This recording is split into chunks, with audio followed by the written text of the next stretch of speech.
Hello friends, ओम श्री गणेशाय नमः। जय श्री कृष्णा। आप सभी का स्वागत है आपके अपने यूट्यूब चैनल पर।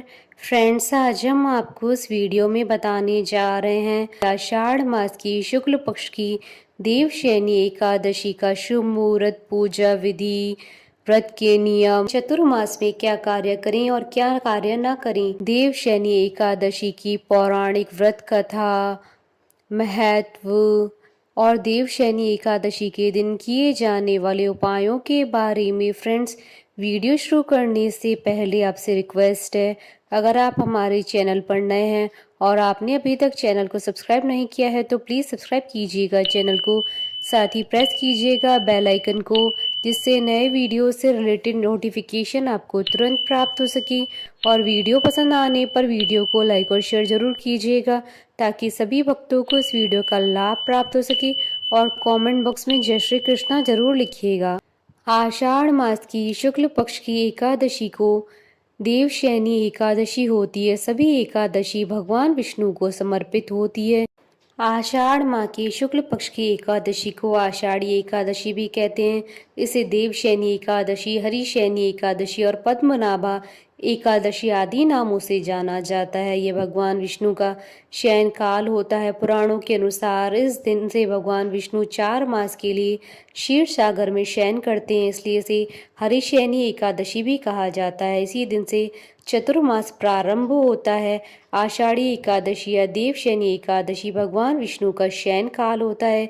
इसी दिन से चौमासे का आरंभ माना जाता है, क्योंकि भगवान विष्णु 4 मास के लिए निद्रा में रहते हैं।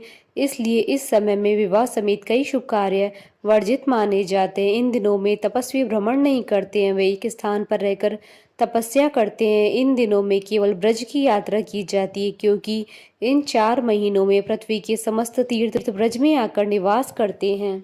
इस दौरान विश्व का पालन भगवान शिव जी करेंगे। आषाढ़ी एकादशी के 4 माह के बाद भगवान विष्णु निद्रा से जागते हैं।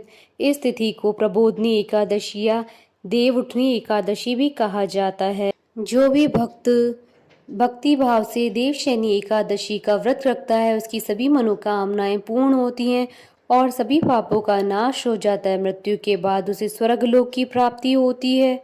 और मान्यताओं के अनुसार देवशयनी एकादशी की कथा पढ़ने या सुनने से सहस्त्र गोदान के बराबर फल प्राप्त होता है। इस व्रत में भगवान विष्णु और पीपल के वृक्ष के पूजन का विशेष महत्व शास्त्रों में बताया गया है। फ्रेंड्स, अब आइए जानते हैं चतुर्मास में क्या कार्य करें और क्या कार्य न करें। चतुर्मास के दौरान मधुर स्वर के लिए गुड़ नहीं खाएं। दीर्घायु अथवा पुत्र पौत्र आदि की प्राप्ति के लिए तेल का त्याग करें। वंश वृद्धि के लिए नियमित दूध का सेवन करें। पलंग पर शयन न करें। शहद, मूली, परवल और बैंगन नहीं खाएं। किसी अन्य के द्वारा दिया गया दही भात भी न खाएं। फ्रेंड्स, अब आइए जानते हैं देवशयनी एकादशी पर भगवान विष्णु जी की आराधना करने की पूजन विधि के बारे में। एकादशी तिथि पर भगवान विष्णु जी की आराधना की जाती है। आषाढ़ी एकादशी या देवशयनी एकादशी पर भगवान विष्णु का शयन प्रारंभ होने से पहले विधि विधान से पूजन करने का बड़ा महत्व होता है। इस दिन श्रद्धालु व्रत रखकर भगवान विष्णु जी की पूजा करते हैं। वे श्रद्धालु जो देवशयनी एकादशी का व्रत रखते हैं, उन्हें प्रातःकाल उठकर स्नान करना चाहिए। पूजा स्थल को साफ करने के बाद भगवान विष्णु की प्रतिमा को आसन पर विराजमान करके भगवान का षोडशोपचार पूजन करना चाहिए। भगवान विष्णु को पीले वस्त्र, पीले फूल, पीला चंदन चढ़ाएं। उनके हाथों में शंख, चक्र, गदा और पद्म सुशोभित करें। भगवान विष्णु को पान और सुपारी अर्पित करने के बाद धूप, दीप, पुष्प चढ़ाकर आरती करें और ये कहें, हे जगन्नाथ जी, आपके निद्रित हो जाने पर संपूर्ण विश्व निद्रित हो जाता है और आपके जाग जाने पर संपूर्ण विश्व तथा चराचर भी जागृत हो जाते हैं। इस प्रकार भगवान विष्णु का पूजन करने के बाद देवशयनी एकादशी व्रत कथा का पाठ करें या व्रत कथा सुनी। देवशयनी एकादशी में रात्रि में भगवान विष्णु का भजन व स्तुति करनी चाहिए। स्वयं के सोने से पहले भगवान को शयन कराना चाहिए। द्वादशी के दिन भगवान विष्णु का पूजन करने के बाद ब्राह्मणों को भोजन कराकर स्वयं भी भोजन करें। फ्रेंड्स, अब आइए जानते हैं देवशयनी एकादशी के दिन किए जाने वाले उपायों के बारे में। देवशयनी एकादशी के दिन पूरे घर में आम के पत्तों से गंगा जल का छिड़काव करें। ऐसा करने से घर में सकारात्मकता आएगी। घर के पूजन स्थल पर विष्णु जी की अष्ट धातु या सोने, चांदी, तांबे या पीतल की मूर्ति की स्थापना करें। इसके बाद उन्हें पंचामृत से स्नान कराएं। विष्णु जी को पीले वस्त्र ओढ़ाएं और फल, फूल, मेवे आदि चढ़ाएं। इसके बाद विष्णु जी के किसी भी सिद्ध मंत्र का जाप करें। विष्णु जी को प्रसन्न करने और आर्थिक समस्याओं से बचने के लिए आज सरसों के तेल और ज्वार का दान करना अच्छा होता है। आज के दिन ओम वासुदेवाय नमः मंत्र का 108 बार जाप करने से आपके अटके हुए काम बन जाएंगे। देवशयनी एकादशी के दिन भगवान विष्णु को खीर, पीले फल या पीले रंग की मिठाई का भोग लगाना अच्छा होता है। इससे घर में कभी अन्न और धन की कमी नहीं होती है।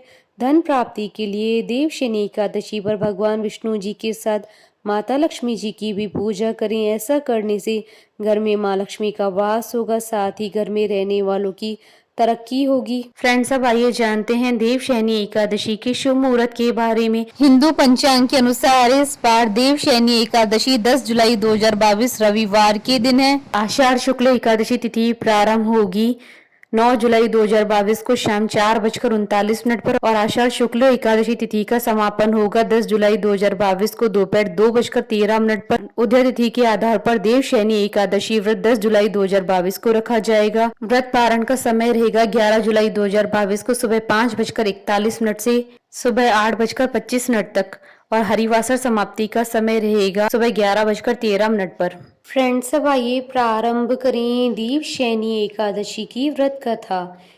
अर्जुन ने कहा, हे श्री कृष्ण, आषाढ़ मास की शुक्ल पक्ष की एकादशी का क्या नाम है? उस दिन किस देवता का पूजन होता है? उसका क्या विधान है? कृपा कर ये सब विस्तार पूर्वक बताइए। भगवान श्री कृष्ण ने कहा, हे धनुर्धर, एक बार नारद जी ने ब्रह्मा जी से यही प्रश्न पूछा था। तब ब्रह्मा जी ने कहा कि नारद, तुमने कलयुग में प्राणी मात्र के उद्धार के लिए सबसे श्रेष्ठ प्रश्न पूछा है, क्योंकि एकादशी का व्रत सब व्रतों में उत्तम होता है। इसके व्रत से सभी पाप नष्ट हो जाते हैं। इस एकादशी का नाम देवशयनी एकादशी है। यह व्रत करने से भगवान विष्णु प्रसन्न होते हैं। इस संबंध में मैं तुम्हें एक पौराणिक कथा सुनाता हूँ, ध्यान पूर्वक श्रवण करो। मानदाता नाम का एक सूर्यवंशी राजा था। वह सत्यवादी, महान तपस्वी और चक्रवर्ती था। वह अपनी प्रजा का पालन संतान की तरह करता था। उसकी सारी प्रजा धन धान्य से परिपूर्ण थी और सुखपूर्वक जीवन यापन कर रही थी। उसके राज्य में कभी अकाल नहीं पड़ता था, कभी किसी प्रकार की प्राकृतिक आपदा नहीं आती थी। परंतु न जाने उससे देव क्यों रुष्ट हो गए, न मालूम राजा से क्या भूल हो गई कि एक बार उसके राज्य में जबरदस्त अकाल पड़ गया। प्रजा अन्न की कमी के कारण अत्यंत दुखी रहने लगी। राज्य में यज्ञ होने बंद हो गए। अकाल से पीड़ित प्रजा एक दिन दुखी होकर राजा के पास जाकर प्रार्थना करने लगी, हे राजन, समस्त संसार की सृष्टि का मुख्य आधार वर्षा है। इसी वर्षा के अभाव से राज्य में अकाल पड़ गया है और अकाल से प्रजा मर रही है। हे भूपति, आप कोई ऐसा जतन कीजिए जिससे हम लोगों का कष्ट दूर हो सके। यदि जल्दी ही अकाल से मुक्ति न मिली तो विवश होकर प्रजा को किसी दूसरे राज्य में शरण लेनी पड़ेगी। प्रजाजनों की बात सुन राजा ने कहा, आप लोग सत्य कह रहे हैं। वर्षा न होने से आप लोग बहुत दुखी हैं। राजा के पापों के कारण ही प्रजा को कष्ट भोगना पड़ता है। मैं बहुत सोच विचार कर रहा हूँ, फिर भी मुझे अपना कोई दोष नहीं दिखलाई दे रहा है। आप लोगों के कष्ट को दूर करने के लिए मैं बहुत उपाय कर रहा हूँ, परंतु आप चिंतित न हो, मैं इसका कोई न कोई उपाय अवश्य ही करूंगा। राजा के वचनों को सुन प्रजाजन चले गए। राजा मानता था भगवान की पूजा कर कुछ विशिष्ट व्यक्तियों को साथ लेकर वन को चल दिए। वहां वह ऋषि मुनियों के आश्रम में घूमते घूमते अंत में ब्रह्मा जी के मानस पुत्र अंगीरा ऋषि के आश्रम पर पहुंच गए। रथ से उतरकर राजा आश्रम में चले गए। वहां ऋषि अभी नित्य कर्म से निवृत्त ही हुए थे कि राजा ने उनके सम्मुख पहुंचकर उन्हें प्रणाम किया। ऋषि ने राजा को आशीर्वाद दिया, फिर पूछा, हे राजन, आप इस स्थान पर किस प्रयोजन से पधारे हैं? सो कहिए। राजा ने कहा, हे महर्षि, मेरे राज्य में 3 वर्षों से वर्षा नहीं हो रही है। इससे अकाल पड़ गया और प्रजा कष्ट भोग रही है। राजा के पापों के प्रभाव से प्रजा को कष्ट मिलता है, ऐसा शास्त्रों में लिखा है। मैं धर्मानुसार राज्य करता हूँ, फिर भी यह अकाल कैसे पड़ गया, इसका मुझे अभी तक पता नहीं लग सका। अब मैं आपके पास इसी संदेह की निवृत्ति के लिए आया हूँ। आप कृपा कर मेरी इस समस्या का निवारण कर मेरी प्रजा के कष्ट को दूर करने के लिए कोई उपाय बतलाइए। सब वृतांत सुनने के बाद ऋषि ने कहा, हे नृपति, इस सतयुग में धर्म के चारों चरण सम्मिलित हैं। यह युग सभी युगों में उत्तम है। इस युग में केवल ब्राह्मणों को ही तप करने तथा वेद पढ़ने का अधिकार है, किंतु आपके राज्य में एक शूद्र तप कर रहा है। इसी दोष के कारण आपके राज्य में वर्षा नहीं हो रही है। यदि आप प्रजा का कल्याण चाहते हैं तो शीघ्र ही उस शूद्र का वध करवा दें। जब तक आप यह कार्य नहीं कर लेते तब तक आपका राज्य अकाल की पीड़ा से कभी मुक्त नहीं हो सकता। ऋषि के वचन सुन राजा ने कहा, हे मुनिश्रेष्ठ, मैं उस निरपराध तप करने वाले शूद्र को नहीं मार सकता। किसी निर्दोष मनुष्य की हत्या करना मेरे नियमों के विरुद्ध है और मेरी आत्मा किसी भी स्थिति में यह स्वीकार नहीं करेगी। आप इस दोष मुक्ति का कोई दूसरा उपाय बतलाइए।